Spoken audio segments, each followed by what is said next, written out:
এই উদাহরণগুলো থেকে আমরা যে জিনিসটা বুঝতে পারলাম সেটা হলো মিম সাকিনের বামে বা উ মিম ব্যতীত বাকি 26 হরফ থেকে যে কোনো একটা যদি আসে তাহলে মিম সাকিনকে গুন্না ছাড়া স্পষ্ট করে পড়াকে ইজহারে শাফবি বলে।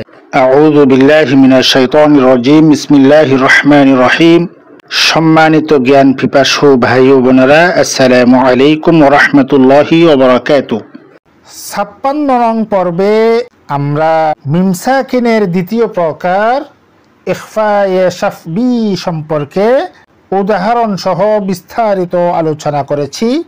আজকে আমরা মিম সাকিনের তৃতীয় প্রকার ইজহার শাফবি নিয়ে বিস্তারিত আলোচনা করব ইনশাআল্লাহ। ওয়া মা তাওফীকি ইল্লা বিল্লাহ। আর দেরি না করে শুরু করা যাক। আমরা স্ক্রিনে দেখতে পাচ্ছি ইজহার শাফবি। ইজহার শাফবি কাকে বলে?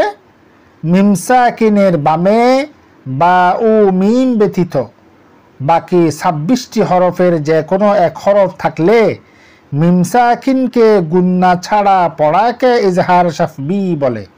আমরা দুই একটা উদাহরণ দেখি। মিম সাকিন আসলো, মিম সাকিনের বামে দাল এসেছে, এজন্য এটা ইজহার শাফবি। মিম সাকিনকে গুন্না ছাড়া স্পষ্ট করে পড়তে হবে আলহামদু।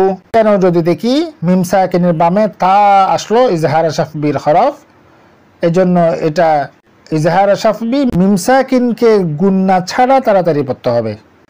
আলাম তারা কাইফা, এখানেও যদি দেখি মিম সাকিনের পরে ইয়া আসলো, ইজহার শাফবির হরফ, এজন্য এটা ইজহার শাফবি, আমাদেরকে গুন্না ছাড়া স্পষ্ট করে পড়তে হবে আলাম ইয়াজআল।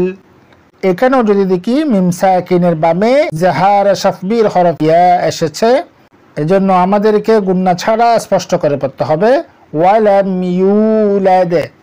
এখানেও যদি দেখি মিম সাকিনের বামে ইজহার শাফবির 26 হরফ থেকে দাল এসেছে, এজন্য এটা ইজহার শাফবি।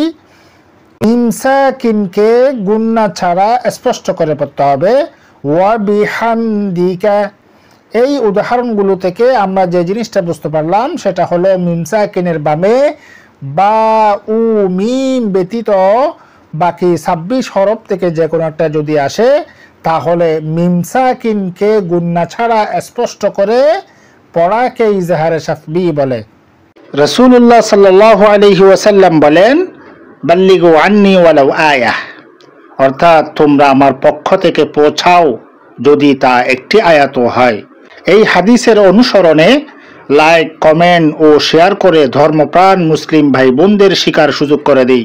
কেননা আমাদের শেয়ারের ফলে একজন ভাই কিংবা বোন যদি শিখতে পারেন তাহলে আমরাও সওয়াবের ভাগীদার হব ইনশাআল্লাহ।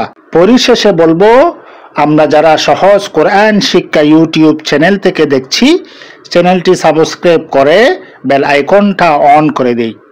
আর আমরা যারা ফেসবুক পেজ থেকে দেখছি, পেজটি ফলো করে রাখি যাতে আমরা পরবর্তী ভিডিওগুলো ধারাবাহিকভাবে দেখে শিখতে ও জানতে পারি। আগামী পর্ব দেখার আমন্ত্রণ জানিয়ে এখানেই শেষ করছি। আসসালামু আলাইকুম ওয়া রাহমাতুল্লাহি ওয়া বারাকাতুহু।